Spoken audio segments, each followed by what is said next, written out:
horror fam, to HHN365, a Halloween Horror Nights podcast. As always, my name is Mike, and I'm here with my co-hosts, Duff, Jess, and Jonathan.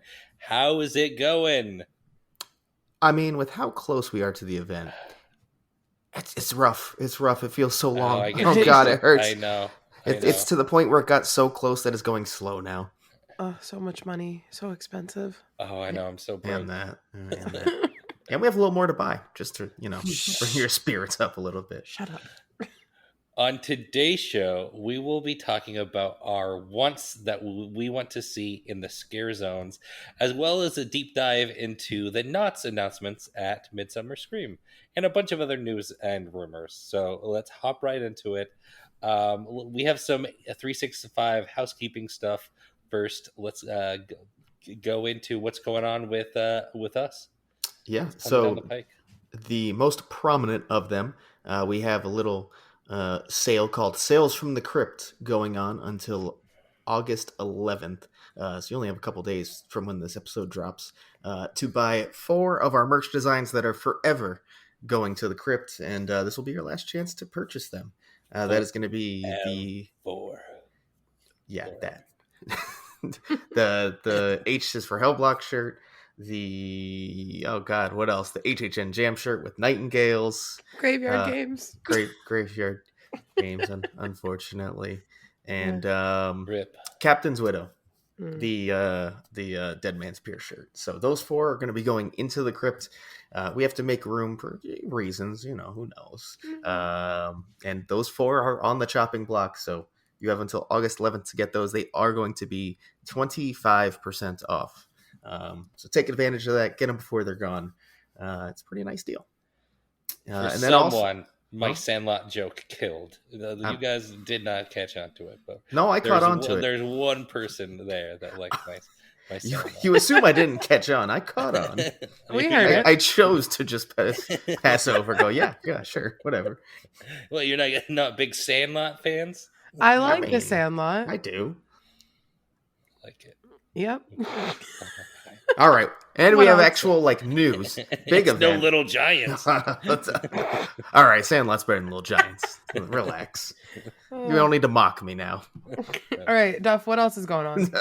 Our favorite event of the year is finally on its way, and that is going to be HHN Live Trivia. We've done a couple of these now. We're going to kick off opening week of HHN32. So Monday, the 28th of August. We'll be back at Half Barrel Beer Project, just a couple miles down the road from the Universal Orlando Resort. We play trivia. We have a great time. Everyone comes, packs it out. Winners get prizes. And just like our off-season trivia event, they will be brewing a beer for us once again. We do know what this beer is. You don't yet. We're going to wait till we can get shots of it and shit to announce what it is. But it's another specially brewed beer. It's going to have an HHN inspired name, and it's going to taste delicious, of course. Oh, it's going to slap. It's going to be even somehow. I suspect this one to be even better than our last. And our last one was absolutely delicious. I will say, I'm very proud. Not that we brewed it, but it's got our name on it. We have a beer with a 4.2 rating on Untapped, and for Untapped, that is a very high rating. So, hell yeah, that's pretty crazy. I'm gonna put that on my resume. 4.3. I know, right? 4.3 for this one. But yeah, come by, play some HHN trivia, and have some fun with us. We love it every time. If you do order any merch from us, you can put in the notes that you'll meet us there, and instead of waiting for it on shipping, you can meet us there and pick it up, whatever you prefer. Just a heads up that is a possibility. And also some tips. Parking, kind of limited, but there is a garage in the back if it fills up that is completely free parking garage right behind the building. And also seating is pretty limited. The past 2 times we've done it, we have hit standing room only. So if you want to ensure a seat, you want to be there by 7:30 with the event starting at 8. Yes. Oh, and exciting. They've actually built a real stage / DJ booth in there now. So the layout's going to be a little different. We're going to actually have a nice, great little space for us. So I'm excited. I cannot wait. Again, my favorite event of the year. That's not actually, a pun. That we do. It's my favorite event that we do every year. See everyone's smiling, beautiful faces. Kickoff opening week. Yeah. With some trivia. Yeah. I'm excited. Just a couple more days after that, and we're at the event. Yeah. One more time. Monday, August 28th, 8 p.m. But like 7:30, please. And this time not on team member preview night. We kept that in mind, that's for sure. Yeah, so 2 days before preview, so no excuses. If you're not there, we will find you. We'll show up at Universal and drag you to half pro. No. All right, so things are popping up in the park. Let's do a construction update. Duff, Jess, what's popping up in the park? It's freaking bats, man. Bats. Duff, I loved the TikTok. It was great. Thank you. You pulled it out of my brain, like, honestly. So there's bats in Jungle of Doom. I make decent content. Sometimes it happens. Yeah, you're right. Yeah. Was the crash plane there last time we talked? I don't remember. No, I have not seen the plane in person. There's a fucking crash plane in Jungle of Doom. It was pointed out by someone on Twitter. It's the plane from the old monster movie intros. I don't want to downplay that. Is it not? It looks exactly like it. No, I don't want to downplay that at all. I would also just like to point out this is in the 20s, and that's what a plane looked like in the 20s. I know. That's fair. So, it has all the markings. Listen, it could be. I'm just saying it's also just an airplane of the era. Just pointing that out. Also, I'm just glad it's not another ruin. Because we did talk about that. We were like, is it just another leaning pillar? No, they said, here's a plane. To be fair, it says Universal Pictures on the side, right? Yeah. That's what I was saying. Does it say Pictures? I think it says like Universal Airways. It says Airways. Airways. Yeah. Okay. But whatever. Anyways. There's a plane there. There's a plane. That's the important part. Woo! And they're putting up a bunch of like crates and plants and making it look more expedition and jungle-y. 2 words in the name of the zone. It's looking great.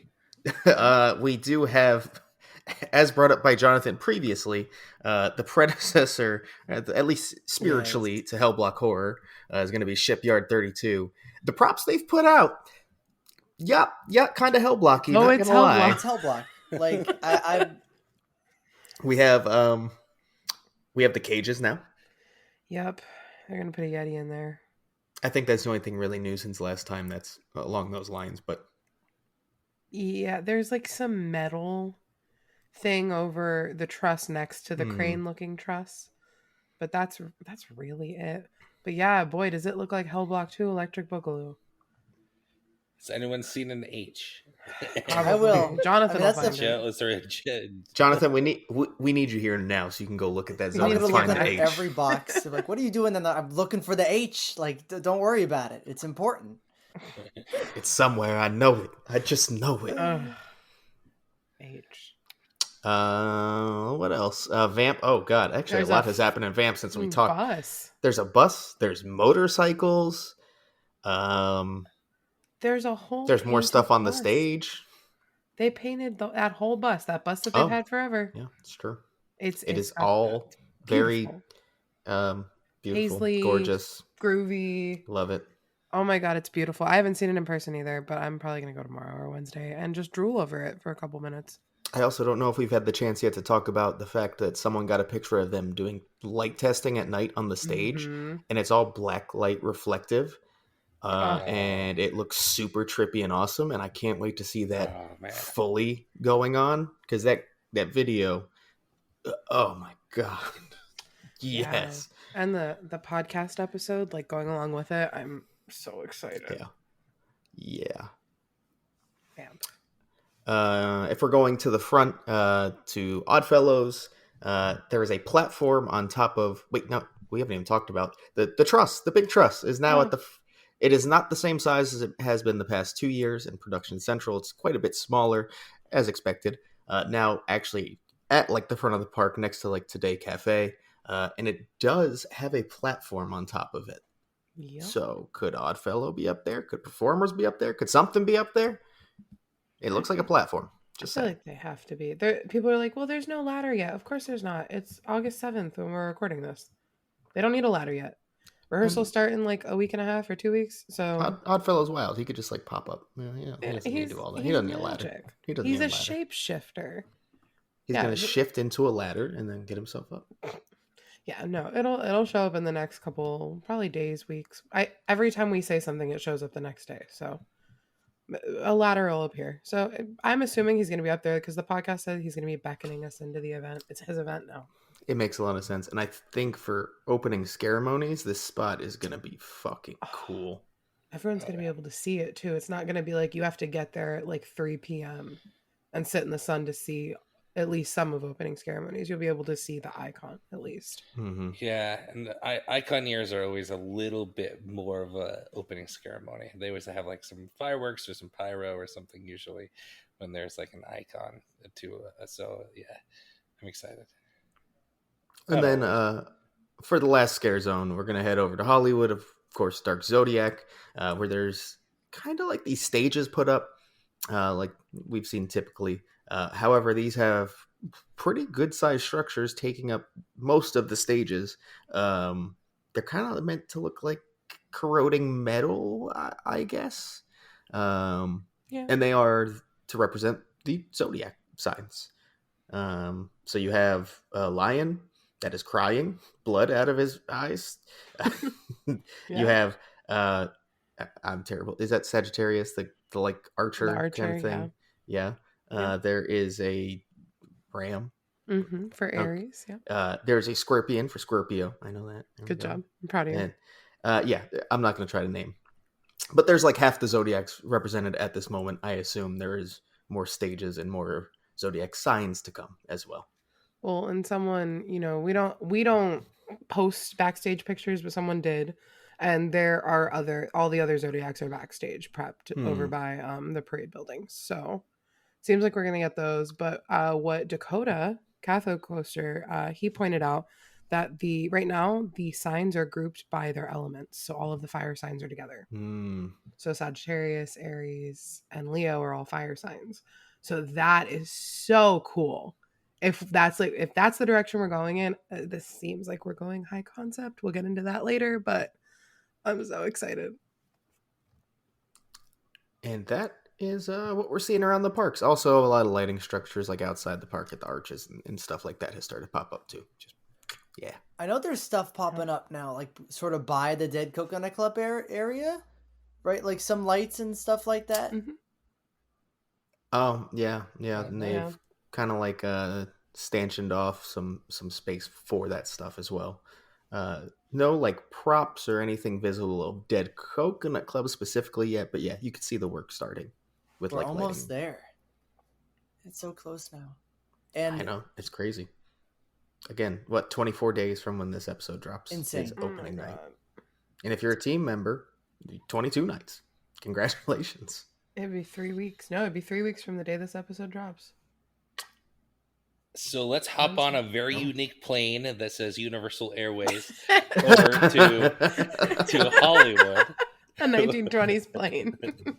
That may or may not have a specific representation, but I'm on it. Let's go. Humbug duff. Let's hop on over. What's going on in Hollywood? Jonathan? A lot. The minute all of these properties and an original house was announced in Midsummer Scream and all that stuff, Hollywood said, "All right, time to go to work," and their construction up significantly. I know everything was sort of on hold for a while because nothing was announced. The minute things got announced, we have a lot of updates. The first one being the original that was announced, Monstrous, the Monsters of Latin America. Facade walls are down. Luckily, this has been a structure that we've been able to sort of see just because of its placement in the Parisian courtyard for a while, but now the entire thing is down, and so you can see the doorway, you can see a lot of the areas with all the little props sticking out, including like an owl and stuff like that. It is absolutely beautiful. It's more beautiful than like I thought it was beautiful with the walls up, but with the walls down, it's breathtaking. It's going to be such an incredible facade to see in person. And Murdy has alluded to that it's not done yet. There's still more work to be done on this, which is kind of insane. Yeah, it is. Like, obviously we saw it. And we saw on the panel, like, some shots. But, like, actually seeing photos of people standing in front of it, like, Oh, and you're just staring at like the actual entrance of the house. It's not like Orlando where it's just like a kind of a closed door, when it's closed. You just see the house entrance just chilling, waiting to be walked into. I couldn't imagine like living there and just going to the park for updates and seeing just like the door, like right there. Yeah, I could just walk in here right now. It's very tempting, for sure. It's the prettiest 2-story mausoleum I have ever seen. And they're very rare, Beautiful. apparently. They don't exist, apparently. Yeah, that one some guy. people would say they aren't real, so. Impossible. That was my favorite moment. If you listen to 365, I'm so sorry. But maybe don't be overconfident about things like that. Just saying. Not with Judd Murdy watching. He'll call you out the last person. 2-story mausoleum. I can't wait to walk through it in a month and a half-ish. I can't tell you how excited I am for this house. If you couldn't pick up on that last week. No.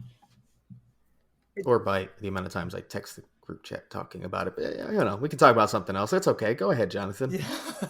The next thing we have here, more facade work, this time on The Last of Us, that is located in the Mummy Queue. And we've already had a pretty good idea of what this location was before. We've talked about it before. But now we have a sign on the facade that basically says Pittsburgh Military Zone, processing form an orderly line, which is quite fun because at HHN you form an orderly line, so that's quite clever. But it also is in the game, which is fun. On the walls, there's graffiti that has been spotted, both which have been taken directly from the game.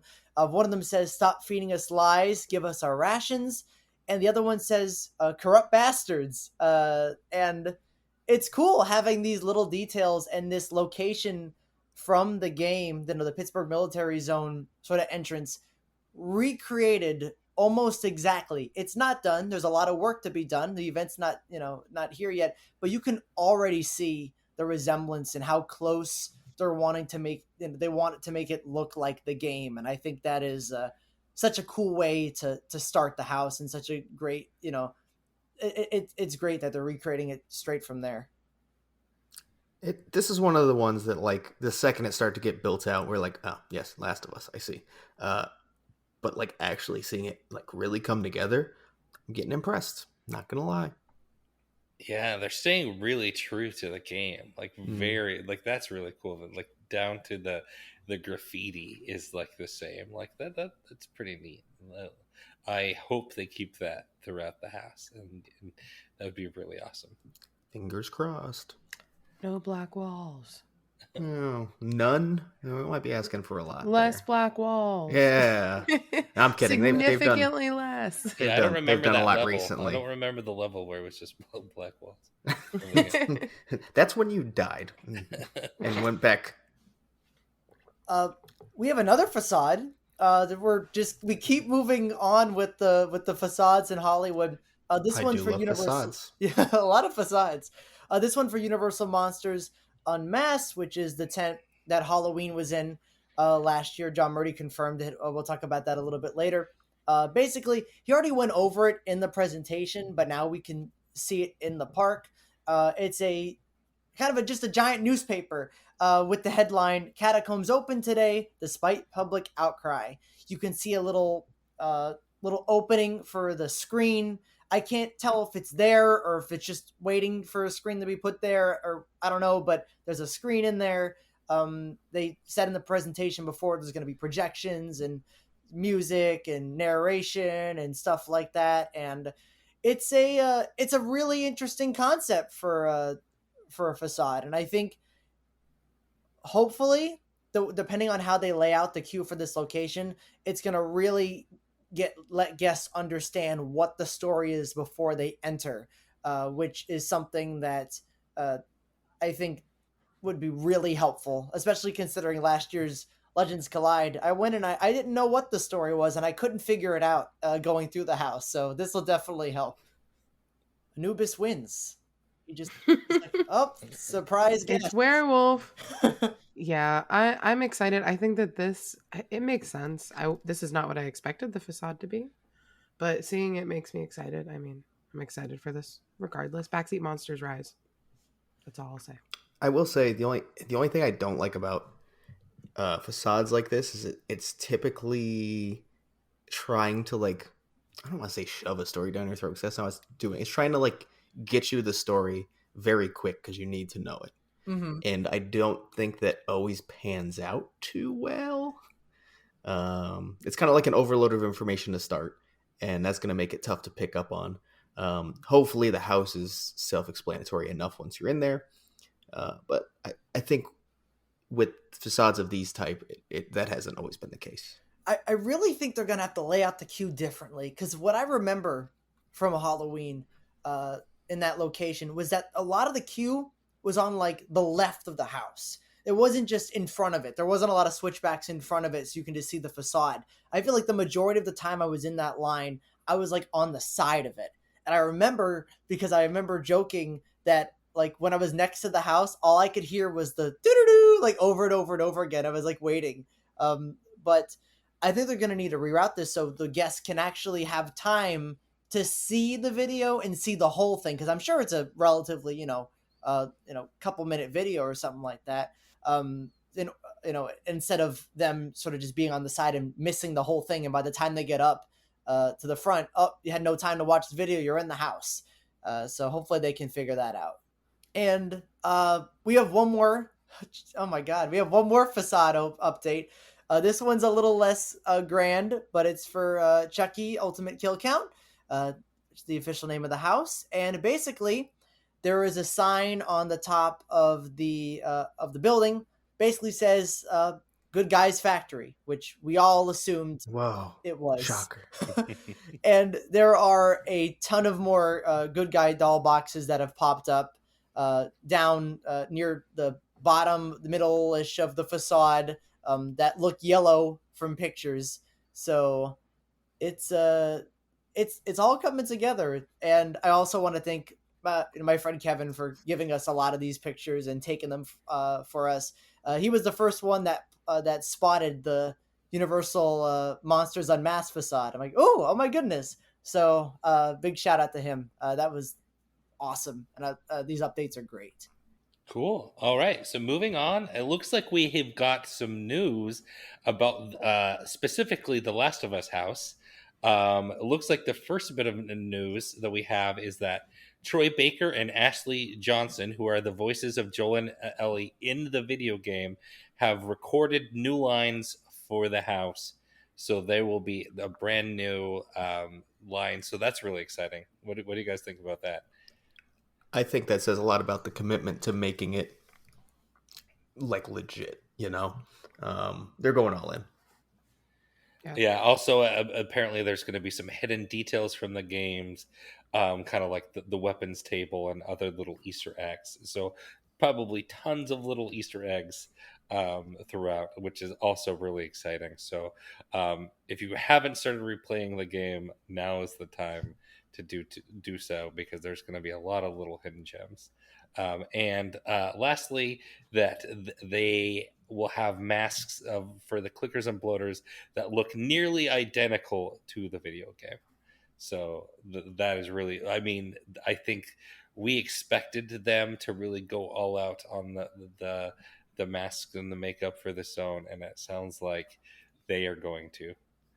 Yeah, I mean, that's something we've said that's kind of like the bare minimum. Like, if you're going to do this property, you need to nail the looks. You have to. Yeah. And it sounds like that's what they're going to do. So, good start.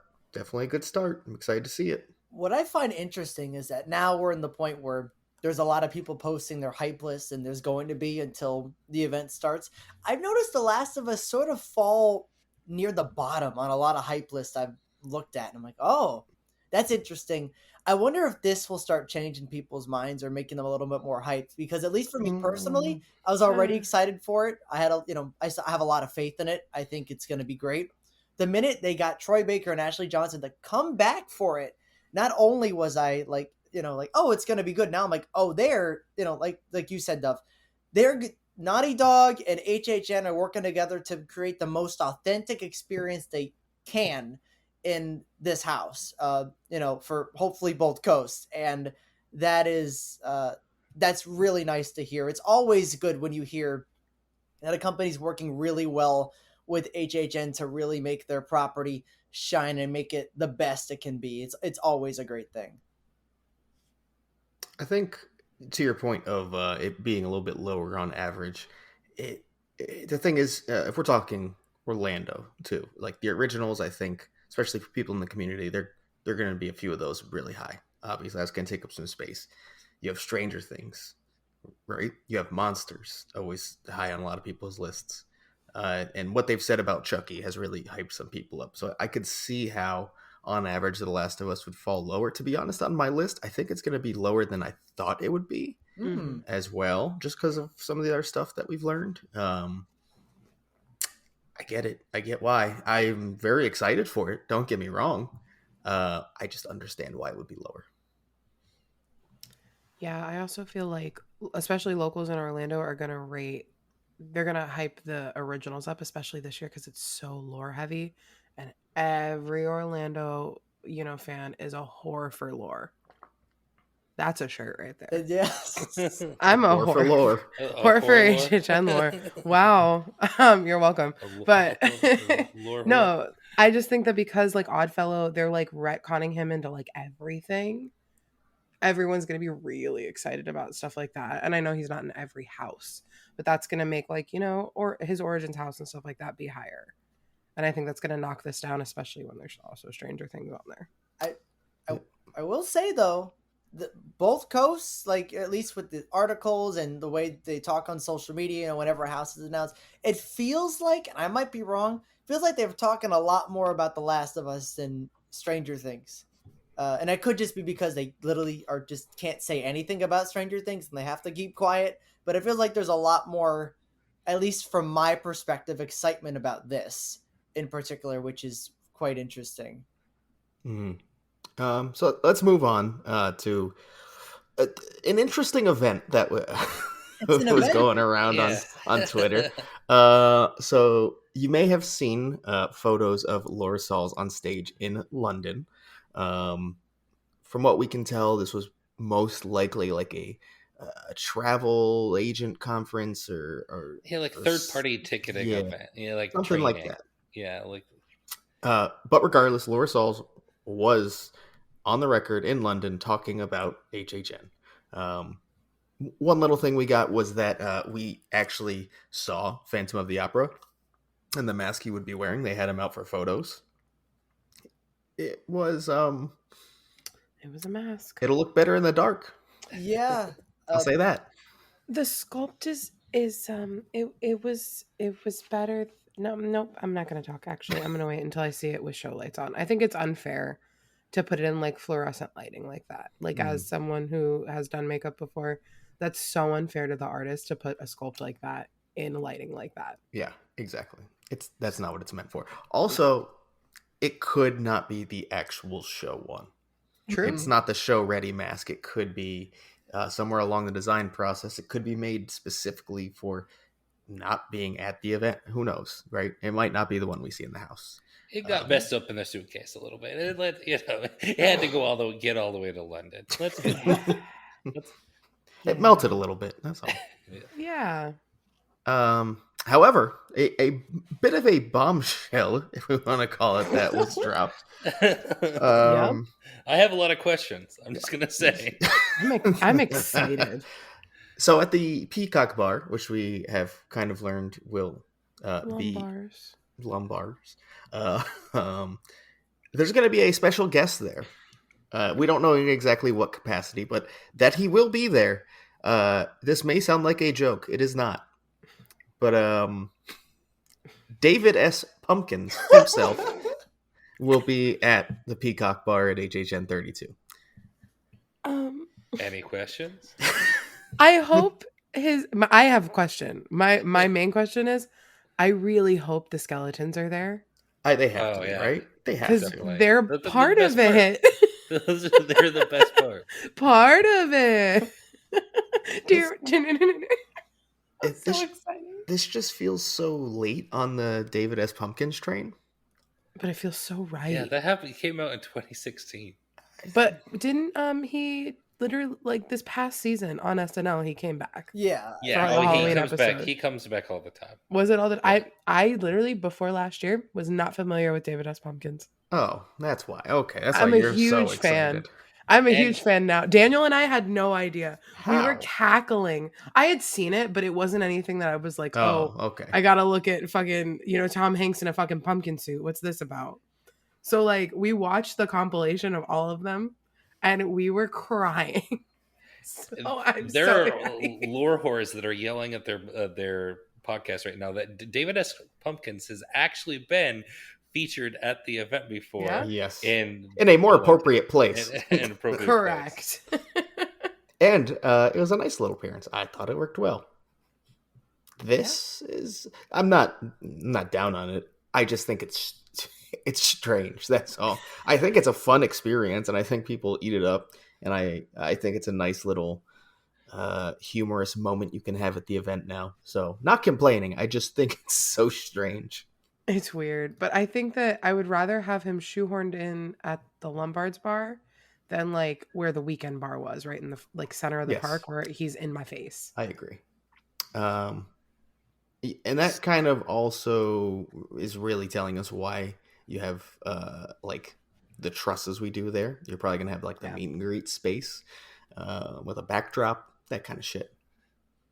See, the thing is, I kind of just want him at some points, as people are just sort of drinking and not really paying attention or whatnot, to hide behind people, and then just do the any questions and just like just give up a big jump scare like that. That would be amazing.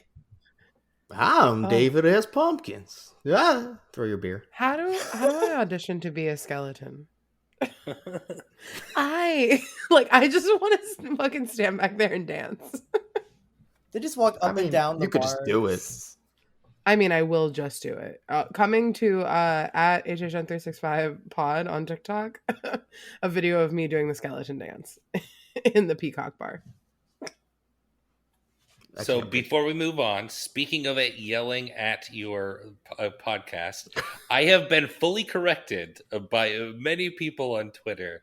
They were very upset that I thought that Plants in the Line was something that was more lore than real. Apparently, I believe you called it a myth, and people quoted it as that, and they were not happy that you called it a myth. Yeah.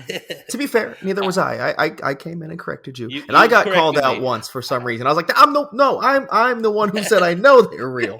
What I was saying is that I have seen people say that it has happened way more often than I believe that is also correct. Yes, that they have officially done, and so apparently they have officially done it in 2015 with the Purge, and then they officially did it in 2009 with Saw, and then a couple of other times, and previously before that as well. So I will eat my words. It is not a myth. It definitely happened, those specific times. So it's time for our next segment, which is one of our most interesting segments, and that is Murdy tweets. Tweets from John Murdy from HHN Hollywood. And we have a couple of tidbits that are interesting here. The first one being pretty simple is that the Exorcist Believer House over in California will be located in Soundstage 22, which is quite interesting because they didn't use that location last year. Pretty sure this is a new location, but they haven't used this space in a while. And that, like we said before, Universal Monsters will be where Halloween was in 2022. So we got some locations. Ooh. Yeah. But that's not all we got from him, is it? No. That's never all. That's never it. That's never it. He can't stop there. So something that was brought up at the Midsummer Scream event that we talked about last week was the murder of crows. He said they will be roaming characters or in their own zone, but he can't control them. They go where they want. So they're roaming. They're roaming around. Yeah, which I think we all kind of expected, because of the way those characters sort of are. But I'm excited because I know he said there's at least 3. Like the picture showed at least 3. I love that they're going all in on this crow, which I don't even 100% understand why it was there last year, but it was fun and awesome. So I'm glad they're like, you know what, people liked it. We'll just keep going. We'll make more. Imagine next year we're gonna get like 10 of them just all around the park in every area.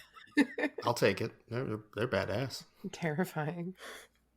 It's gonna be the new terror tram. It's just all those crows. Just that's it. Oh my god. His next bit of news is very sad though. Yeah. As we know, Halloween 3 was gonna come to HHN Hollywood in 2021. Well, it was gonna be 2020. And then in 2021 it got wiped out by Halloween 4. He was asked if it's ever gonna come. He said, "What are the chances?" Not real good. Yeah. Yeah. Yeah. I think Someone must have vetoed it. Someone must have higher up, because for him to say that, like, they literally had it built, like, or the bridges are burned that bad even. Maybe that's what it is. Who knows? But that's very sad because I think that could make a really fun house. For sure. And instead we got Halloween 4 again, which was still good. I like their Halloween 4 maze, but it would never be the quality of Halloween 3. I bet it was some exec saying, like, "Wait, there's a Halloween house without Michael Myers. Like, what are we doing here?" I bet it was someone up there be like, It had to have. This thing we've already built? Yeah. Tear it down. Tear it down and Add Michael Myers. Unbox Halloween 4. We have that in the vault somewhere. But we have 2 more pieces of news, both relating to the Chucky house in Hollywood. And first one's pretty simple. Someone asked, "Hey, will Tiffany make an appearance in the Chucky house?" And John Murdy said in his John Murdy way, "I certainly hope so." Which Okay. which I think we were all, expecting Tiffany. But I will say, all the promos of everything has only showed Chucky. So that is a valid question. Like, will other characters appear? But fair. Yeah. Yeah. Because all literally everything is completely Chucky. It's Chucky's ultimate kill count. The picture is Chucky. Every description says Chucky. Nothing else. Just Chucky in his show. So it's good that other characters are gonna make an appearance. I bet we get the whole family. I bet we get them all, right? I'd hope so. Yeah.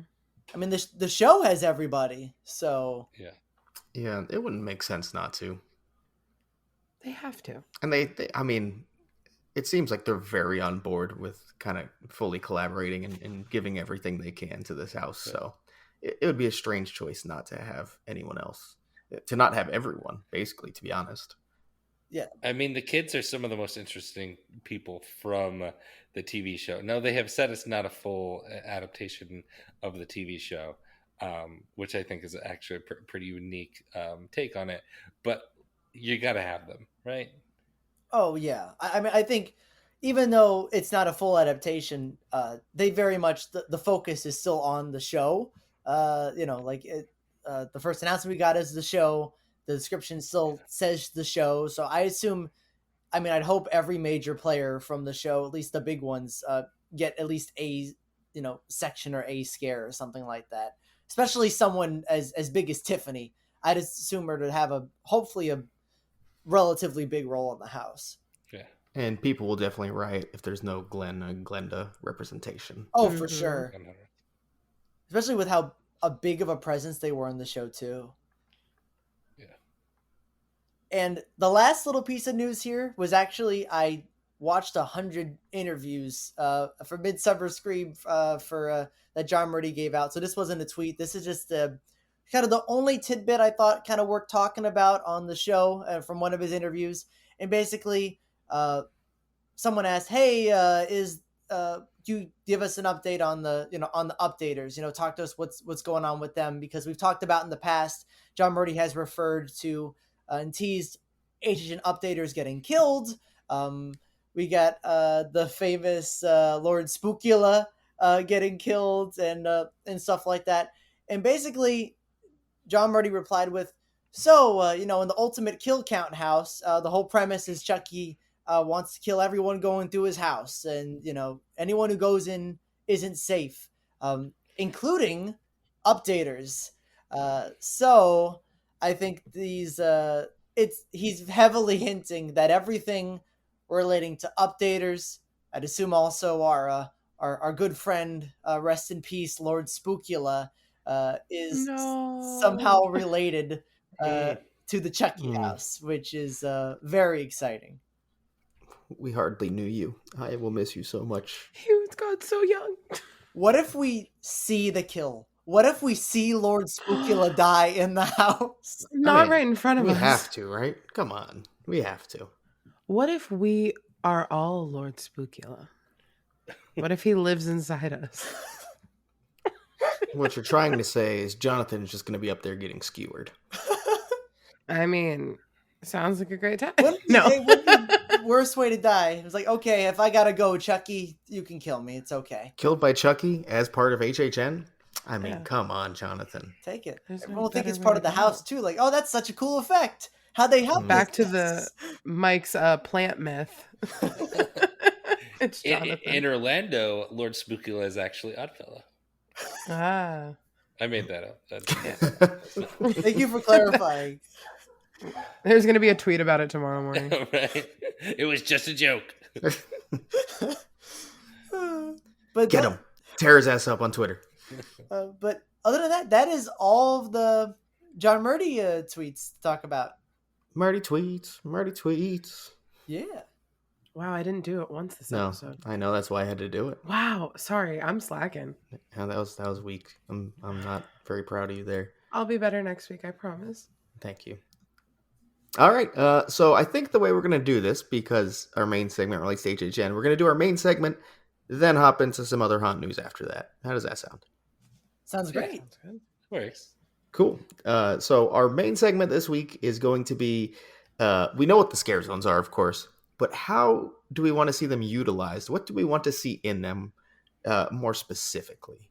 Kind of how can they improve almost and use what they are to their advantage? And mine are more like conceptual stuff too. Like they're just like, like, and we'll get to it. So it's, Well, would you like to kick us off with a conceptual idea?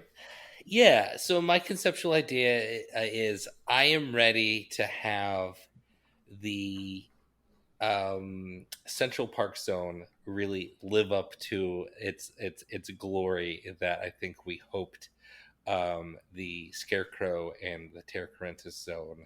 And those were kind of a little bit of a letdown. So I'm really ready to have this zone just knock it out of the park. Because it's been a couple of years since I've been wowed by this zone. Yeah, and I mean I agree. Same. I did enjoy Scarecrow. Don't get me wrong, but I think both the ones you mentioned let me down a tad. Seeing what's actually out in Jungle of Doom now, I think it could reach my expectations and then some. I hope so. Gotta say. I rewatched some videos from Vikings Undead recently. Man, that zone. That they did a really good job with like the lighting and in the trees and like the tree cover. This zone, when done right, can be really, really good. And I think like Vikings Undead, it's far from the perfect zone. But like you said, even if you look back at it, just the way they utilized all the elements of the zone were individually great. And I feel like they have not been doing that recently. Yeah. And I think with Jungle of Doom, they're really leaning into what makes this zone good. Is like you got the tree cover, and you can hide a lot of lighting in the trees, and you can really build up the scenic of like that. You feel like you're in a jungle. Mm-hmm. And we thought they were going to do that with Terra Carentis, but it just didn't quite come together. I think the way that we had hoped. I hope it does with this one. Definitely. Anyone want to go next? I mean, I can. I'm going to go over to Vamp. And I feel like this is like a very like general one that everyone has, but I really hope that we get some kind of variety with the stage and it's not just the same ball drop show over and over and over again, or the same pre-recorded, lip sync over and over and over again. I don't care if it's just two that they rotate between. I just really want to see some variety. And even if they let the actors kind of run with it like they did in 55. I'll toss in one of mine because it just kind of adds on exactly to what yours is, and that's mic them up. Don't do the pre-recorded stuff. Mm-hmm. Let your talent be talented. Like it's great every time they do it. Like I've never had a scenario where I'm like, man, I just really wish that person wasn't mic'd up and it was pre-recorded audio instead. Never, not once. No. And it's not like it's some crazy cost, You might have to pay that scare actor more because they're mic'd up, but that's about it, and it's well worth it for the vibe. Yeah, just one in each cast, two in each cast, just something that gives it like that heart. So it's not just the same thing over and over again. And I think that Sweets was almost there, but then you would have the mayor or whoever get up there. Rhea is very passionate about this, obviously, as well. They would get up there and then just mouth it, but then you had Major Sweets and Mrs. Treats walking around and they could just talk to you. Just mic them up. What's the difference? Like, I feel like it's not... We're right there. We're already in the zone. We already have speakers up. Just put a microphone on. Yep. I got one, I guess, for Zodiac, Dark Zodiac. And obviously right now, what we're seeing is stages, and everyone is hoping this is another, 7 scenario. I've never experienced that. And to be honest, most of the scare zones in Hollywood that I have experienced that rely on stages weren't really my favorite. It isn't my favorite way to experience a zone. I really hope that in addition to the stages in Dark Zodiac, there is they said it in the podcast, but there is still a big focus on what's going on in the streets. And it isn't, oh, well, if you don't see the stages, if you're kind of walking quickly, you don't have time to sort of watch something, it's not really going to do anything for you. I hope there really is a focus on what's going on in the middle there, and the character design in the streets and what they can possibly do in there. I do like sitting down and watching, shows and certain things evolve over time, but sometimes I just want to walk through a zone and get the shit scared out of me, and move on. So I do hope there is a good presence in the streets as well as the stages. Oh, yeah, that's a good one. I don't see anyone who would disagree with it either. It's like, no, I don't want anyone in the streets. Only stages. That's it. No, I only want stages, Jonathan. You're wrong. Do you want me to just fight with you? Because I'll fight with you over anything. All you had to do is ask. HHN 30 all over again, baby. Everyone's elevated. Did you have another one, Mike? I do. Yeah, we're back to me. So my next one, and I'm pretty certain this is absolutely going to happen, but my want is I hope that the background music of Vamp 69 absolutely slaps. I'm nearly positive it will, but I just hope it. I hope it's so good. I hope it's long. I hope it really wants me to stay and hang out in that zone and just vibe to the music. Yeah. I'll be honest, 60s has kind of always been like a blind spot in my music enjoying life. You have there's so many good ones. Yeah. You've sent me a few things. I've been like, okay, yeah, I can get down with this. This is great. So I'm getting a little more excited. I'm sure it's going to be long and they're going to go all out with it like they have in the previous Vamps. Yeah, I mean, obviously they're going to have some of the classics. I hope there's some deep cuts as well. I hope it's not just, a bunch of music that we expect. And I'm sure the ones that we expect will be there. You're going to have, California Dreamin' and stuff like that. But I hope we get some, get some others that are a bit obscure. Sitting in that smoking section is going to be amazing with the background music. A true vibe. Wow. Dang.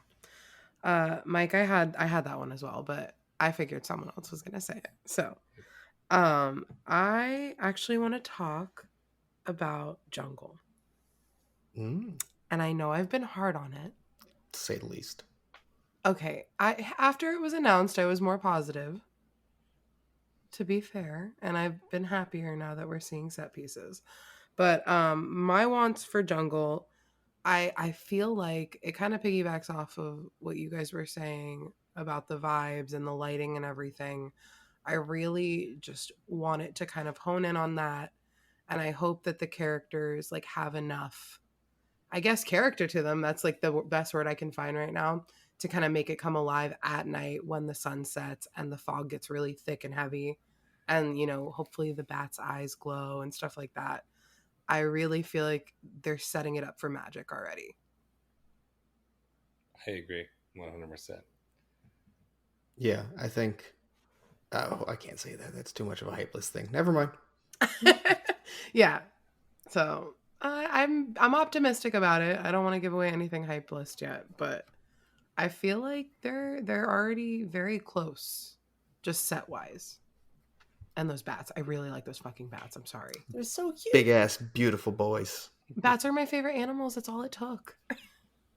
I thought rats were. Rats and bats. I like it. Bats are just Bats just on the ground bats with wings. Yeah, that's what I was trying to say. Exactly. They're the same thing. All right. I guess for my next one, I'm gonna go up to the front of the park, visit Dr. Oddfellow. I hope that it's not gonna come out simply as here's characters from around the zones. Look at them. And I hope they really utilize him welcoming you to the event and kind of promising this immortal life you could have.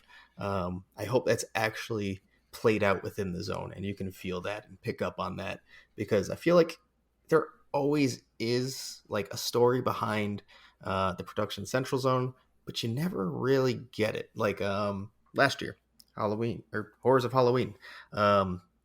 Yeah, it showed that every zone tied together with props, but outside of that, it was just scare actors from the zones, and that was about it. So I actually want to feel that story and see him. I mean, again, this would be a great chance for him to be mic'd up, do it there, and actually play the story out. I actually kind of want to jump on that for that opening zone, because I feel like a big problem with 31s in particular is that besides the Pumpkin Lord and the big arch, the big Halloween Horror Night sign, once you got into the zone, it was boring. It was dark. You couldn't see any of the props. It was the lighting was weird. It just, once you got into the zone, it felt like, like the most important zone part of the zone was right in the front, and once you got in, it was like nothing. It was just entering you into the park.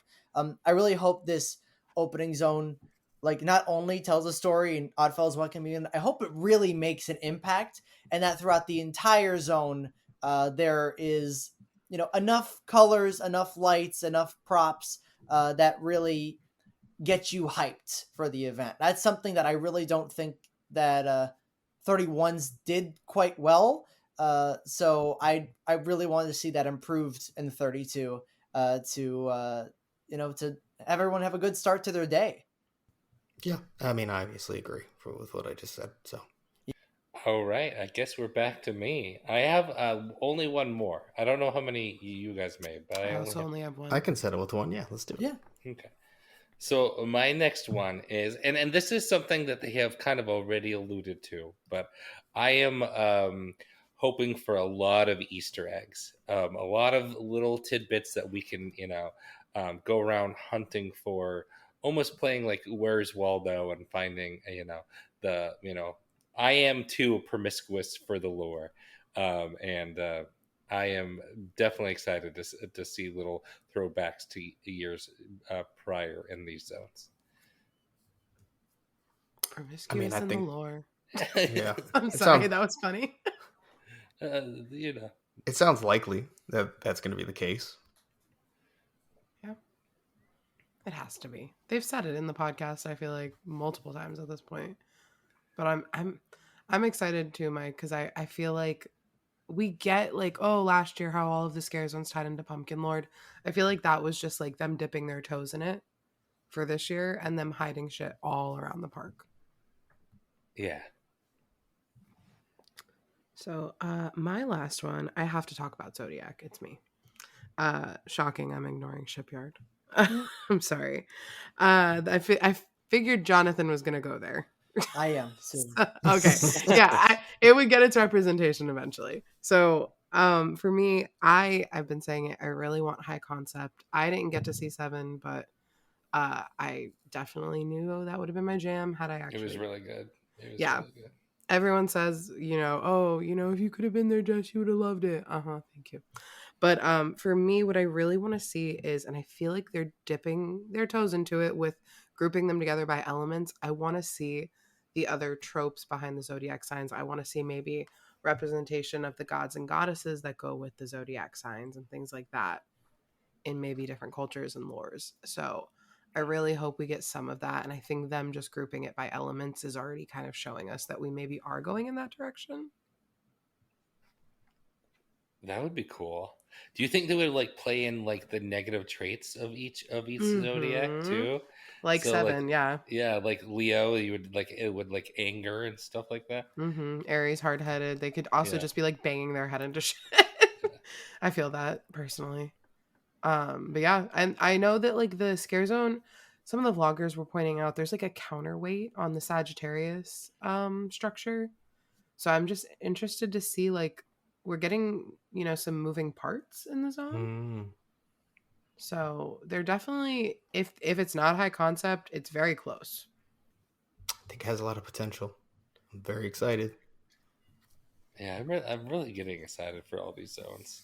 I think they're all going to be have potential. Even Shipyard, they have a potential to be. To be even that one over there. That one can be something. So that one's always struggles. I think that we've kind of all picked things that seem like there's a good chance that it's going to happen. It's going to be the case. I'm going to finish off with one that I don't think is going to happen, but I really want to see it again. And that's bring back like moving vehicles into zones. So if you think kind of more recent, like The Purge over in New York, that kind of style. I guess Vamp's probably the best case still there, so I'll go back there. Whether that's going to be you have motorcycles parked out. I'm riding motorcycles. If you had a whole fucking VW bus riding down, that'd be great. And also akin to the box truck. Duff. Sorry. They can't Grease ride too? the motor. Did someone say Grease too? They can't ride the motorcycles onto the field.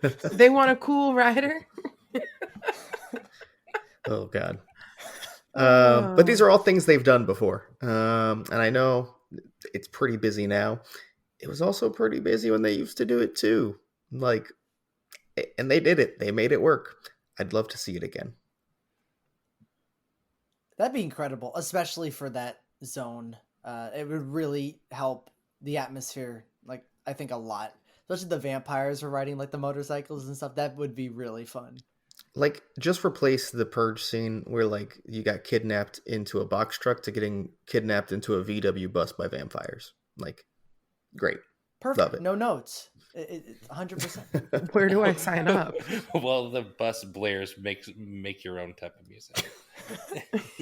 Beautiful. I see it now. I guess we're on to V, and we're gonna go to the zone that no one's talked about yet, and that is Shipyard 32.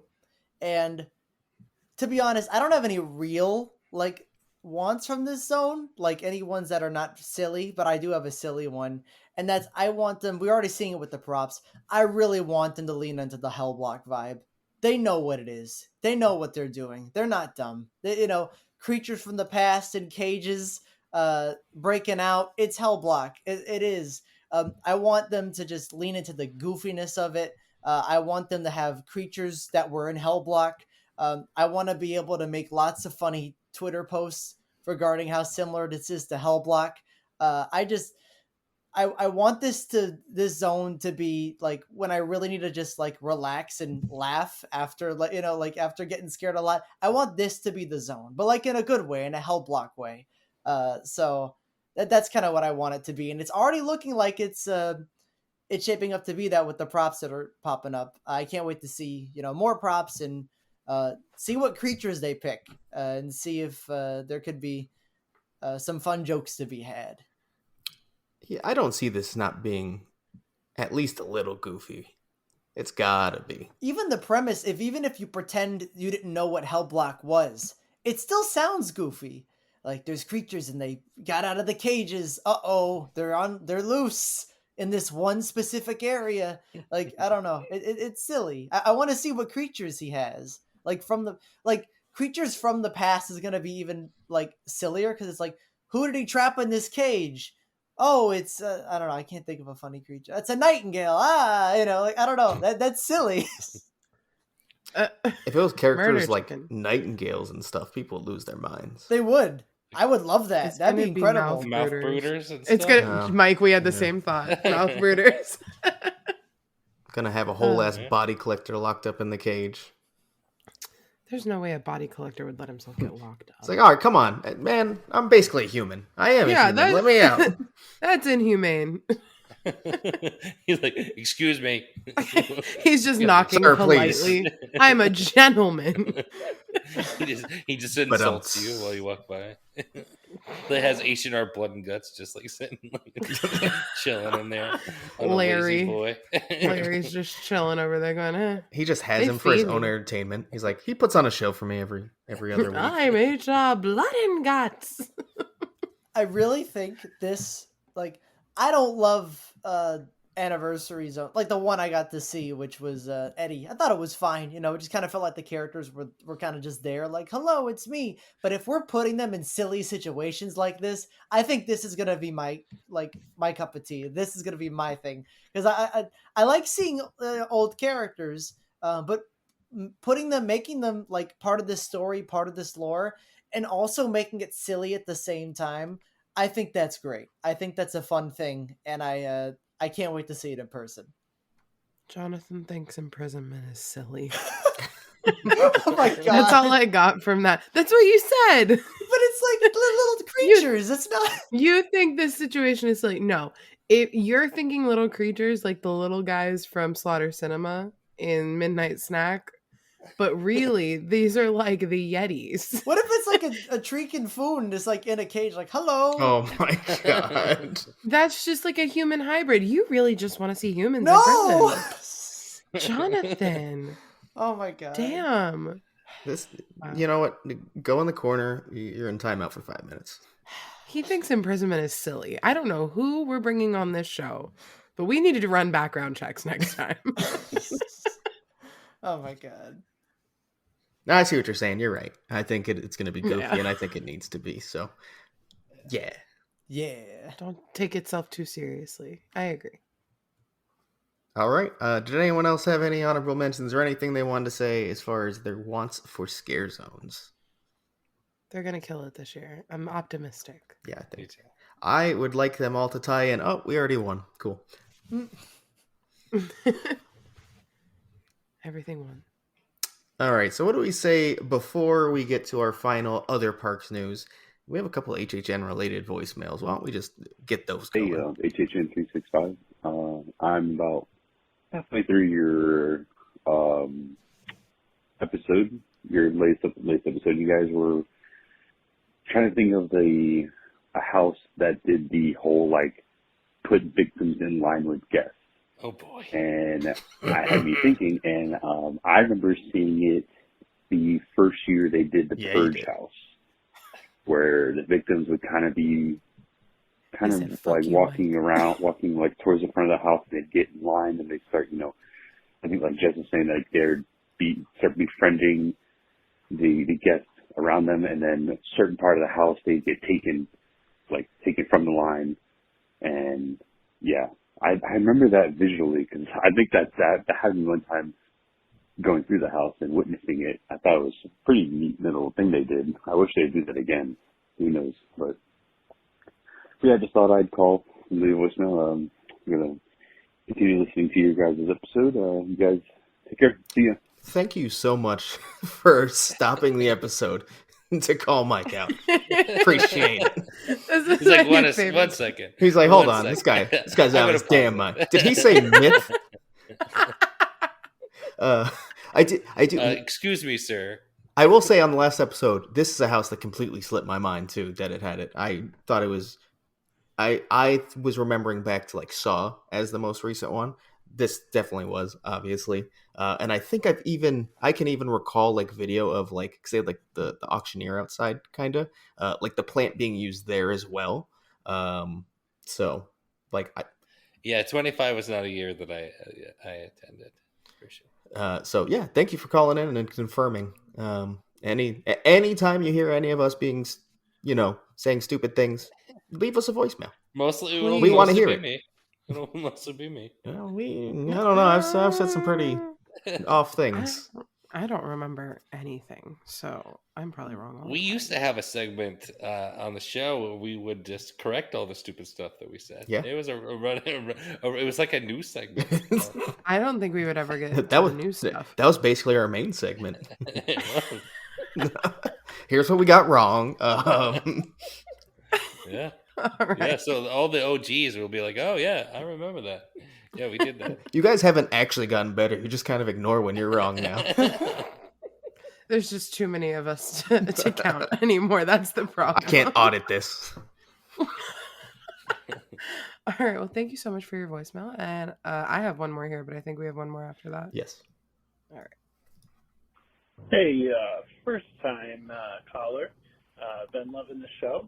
I wanted to know what y'all's opinion was on frequent fear passes, in the sense of that I have a hot take that I think frequent fear passes should be only sold to annual pass holders.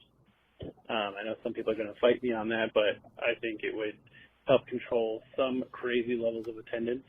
But if that's not the case, what are your opinions on if Universal is able to add up frequent fear passes just to our annual passes alone ahead of time, so you could bundle that into the yearly price? Thanks. Have a great day. Well, thanks for being a first-time caller. Always appreciate that. Feel free to leave us more voicemails, for sure. People are going to fight you on that. You're right. I know that. Yeah, people aren't going to love that. Do I think it's like, if you're really, really, really trying to worry about attendance and cutting down, is that a feasible option? Yeah, sure. I don't want to use the word fair because I don't know that Universal cares about fair in that scenario. But it sucks for those who get left out, who, do come here for like 2 weeks out of the year, and it's always during HHN, and, the most feasible thing for them is a rush of fear or a frequent fear or whatever it may be. So like suddenly their whole 2-week trip, they're dropping ungodly amounts of money on several nights at the event when they could have paid, a few hundred and gone every night they're here. So I think that's a tough sell. I don't see that happening. Personally, I think the best way to cut it down is have a true, reasonable, sellout level, and really set a decent capacity for your park. Because it does get very crowded in there. I don't know if that's a solution either, because every night's just going to sell out ahead of time and it becomes less accessible. And I don't know if there's a winning scenario, is what I'm trying to say. It just kind of is what it is, and we might have to deal with it. Yeah. People are going to be mad. I don't think that only making frequent fears annual pass holder thing is the right choice, just because not everyone is an annual pass holder. Sometimes team members buy frequent fears because they don't get every night. And I feel like that's kind of unfair to take that away from them, because, they're working the daytime at the park. Why can't they get a frequent fear pass? But I kind of agree with you, Duff, that there is a better way to do it. And I think that, do they care enough to actually control it to a feasible amount? No, they want their money.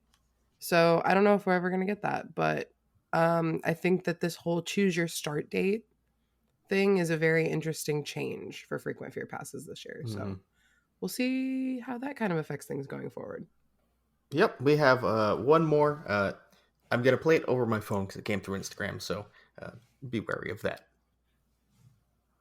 Hello there, big listener from the UK. Much love to you all. Going to be coming in October to HHN. Very excited. Hopefully bump into you all. Also, justice for Grease 2, Jess.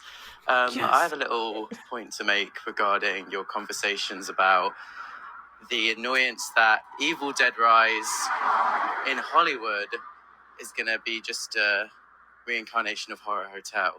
Isn't it the same with The Last of Us this year, with Descendants of Destruction last year? Because Descendants of Destruction has heavily similar theming and sort of narrative as The Last of Us. And I'm pretty sure The Last of Us was going to be in Descendants of Destruction's place last year. Just interested to hear what you guys think of that. Much love. Thanks so much for leaving a voicemail and listening. I know Jess is ecstatic about the Grease 2. Yeah, Woo. of course. I mean, I think that's a great point. There were a lot of similarities from what we saw in Descendants to what we would have / will get in Last of Us. I think the only difference is Evil Dead Rise literally was just fully like reskinned, whereas that was not the case for Descendants of Destruction. There may have been some elements and some vibes that were the same, but it was not just like taking the existing Last of Us house and putting a new cover on it. That is what happened in Hollywood, though. So, good point, but it's not exactly like for like. Especially, who knows if Evil Dead Rise is even coming? Like the rumor, like for me, I think if we were getting another IP, it would have been dropped with the other IPs. So I don't know. Who knows what's happening at Hollywood? So, but yeah, you're absolutely right. I was excited for Evil Dead Rise. I was already on the record for that. So this was directed at you three. Yes, it was. Grease 2. Woo! We'll see. We'll see if it's coming. But yeah, thank you for calling. When you are over here for the event, let us know. Maybe we'll have a sticker or something for you. So, I mean, we will. We definitely will. I mean, maybe, but like maybe something else exciting Yeah, for the season. Oh, All right, moving on. Is it time? It is time. Can I talk about it? You now? can talk about it now. All right, we've been holding on to this for 2 weeks. Not Scary Farm had a panel at Midsummer Scream, and the guys are gonna let me talk about it. I'm excited for Nuts. You better be. Mike, I keep saying it, but I can't wait to like watch you experience it for the first time. Yeah, I have never been to Not Scary Farm. I am excited. Boy, oh boy! First of all, so they had a panel. They had some higher up from Cedar Fair, some other people. This guy who writes a book he wrote a book for the 40th and now the 50th. We'll get to that, but the first thing I want to get into, it's the 50th. It's the gold anniversary. They kept talking about that. They are heavily going into these RFID lanterns, and saw that. Started the panel with it and never stopped talking about the lanterns. Mm-hmm. We're gonna have to get one for the group, right? Mike, we don't all need one. Or if you didn't think we were gonna get one for the set that we need to be decorating, oh yeah, you don't know us. You don't know Jack. But so it's if you guys don't know Knots, so the conductor is a character that he kind of does the opening ceremony every night in Ghost Town, and he brings in Not Scary Farm with his lantern, and it's very dramatic. I'm getting chills thinking about it. It's so cool. But this lantern is going to kind of be like a centerpiece to the event, and you're going to be able to purchase one. There's over 100 spots around the park where you'll be able to use it and interact with it. And the thing that's interesting to me is it also will be able to be used in the houses. That is interesting. I don't know how that's going to work. Yeah, they said it multiple times on the panel that it was going to do stuff in the houses and be interactive. They do pulse over there, so I don't know. I don't know how you guys feel about that, but like a light on in the house. If it comes on only in specific scenes where that makes sense, sure. Oh, true.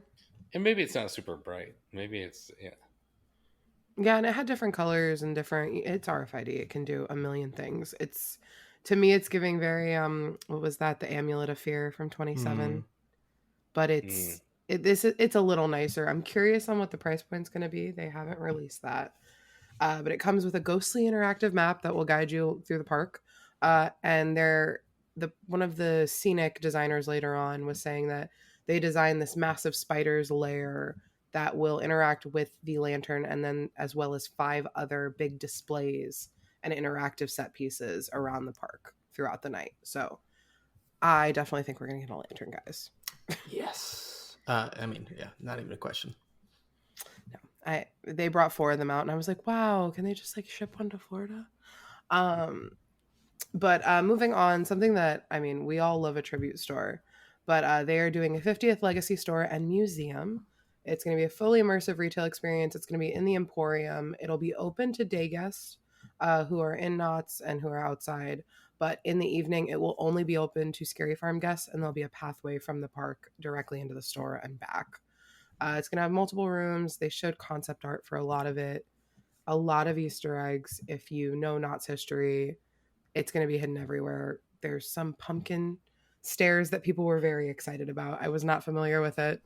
But this pumpkin stair photo op is like the centerpiece of one of the main rooms, and as well as these gargoyle motif that we'll get into in a minute when we talk about the merch. I'm going to spend so much money in this building. Oh my God. Yeah, that's cool that it's like actually outside of the park, but they're going to build some sort of like path that you can get to it. So you can only get to it if you enter the park once the event starts. Correct? That's kind of what I heard. Yep. Yeah. And then the path, they showed a concept of it, and they're leaning like heavily into using like posters from past events and for past mazes and scare zones, but they're kind of like decrepit and like angular. And it also ties into the park entrance, which we'll get to in a second. But the pathway is it's very much that same motif. So it seems like that's kind of what they're going with for the 50th this is the path on what Scary Farm was built on. That's cool. Yeah. I'm just going to keep saying it. I'm so excited. But we just talked about it, the entrance display. If you've been to Knott's, the minute you walk into the gates, boom, there's a massive Knott's Berry Farm sign. The Scary Farm one is huge, just based on the concept art. And it's it's like this mountain almost. If you watch Nickelodeon Guts... The aggro crag. Very aggro crag, yes. It's an aggro crag? It's like an aggro crag of like not Scary Farm the past 50 years. Okay. And that's a compliment. I've seen this, but you describing it that way makes me more excited about it. Great. That is great. If there's one thing I'm passionate about, it's Scary Farm. And aggro crags. and 90s Nickelodeon, damn it. And I think that's why Jungle of Doom is getting me more excited, because it's Legends of the Hidden Temple. That's a good point. And so, big thing that they did give us, and the merch guy who presented this, if you guys can go watch this panel, this man was only given 10 minutes, and he ate every single second of those 10 minutes up. He was amazing, and he was screaming at the crowd at one point about the merchandise. But we are getting a limited edition 50th history book. It's going to take us from the 40th anniversary to now. So it's the past 10 years. Will be mine. Oh, absolutely. And the author, they said, will be doing signings multiple nights. Well, also, I'm just going to stop saying will be mine because it's going to apply to every item. So you can just assume that moving forward. Yeah. There's something I'm going to probably scream about in a couple minutes. But the foreword on the book is done by Neil Patrick Harris because he's a huge Scary Farm fan. So interesting. Merchandise has designed 21 new shirts for this year. What? Yeah, 21. That's a lot of shirts. Oh, my wallet already hurts. And several of them will be for past mazes. Mm-hmm. So maybe, I'm thinking more recent, obviously, but give me an Our Dark Ride shirt, please. Please. Like the original Dark Ride? Yeah. Oh. That will be ours. Oh. The thing that I'm actually really excited about is the 50th, like this green ooze drip hoodie and shirt that they're doing. It's neon purple and neon green. Shocking, I know. That's on a hoodie, that's on a shirt. It seems to be everywhere. See, I'm actually excited about the other 50th design a little bit more. The one that's kind of like the gargoyle, like arch. It's very late 90s HHN aesthetic. Yeah, I'm just gonna take one of everything, honestly. I mean, that too. Yeah, just don't judge me, anybody, please. There's some other shirts. Carnival's getting a red tie-dye shirt, very reminiscent of the Forsaken Lake shirt. There's a Spirit jersey. It says 50 years of never-ending nightmares. It's cute. But Not Scary Farm got lounge flies before HHN did.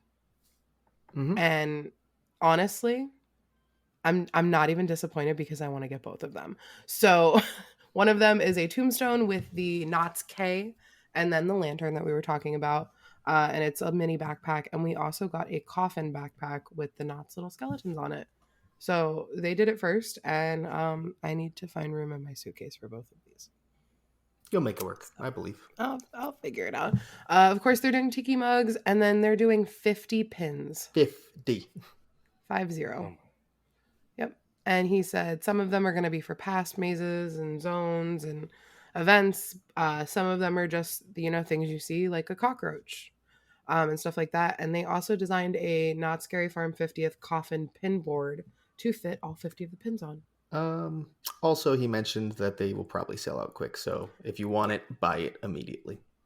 Everything is extremely limited. He mentioned multiple times.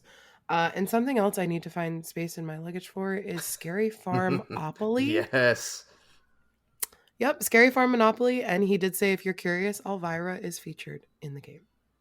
So she was obviously a staple. I'm kind of excited to see how much we see her at the event or see her mentioned or, something. Because she was there forever. But the last thing that they talked about is they are having an event on August 24th where they will be announcing everything. There's 10 houses or mazes, whatever, 5 zones, 4 shows. And then the most exciting thing for Knott's fans, and this is something that I had heard of, but I'm excited to kind of dive more into, is they introduced the icon for the event, and he's called the Keeper. He's based off of Larry Vincent, who was also known as Seymour, who was kind of like a horror host in the Southern California area. And Not Scary Farm was created for him, pretty much. His manager reached out, wanted to use it was the John Wayne Theater, now it's the Knott's Theater, to film his shows. And they said, sure, and we'll make a Halloween event out of it. And here we are now. So he passed away, I think very young, they said, at 50. And so this is the tribute to that character. And he's going to be leading one of the attractions.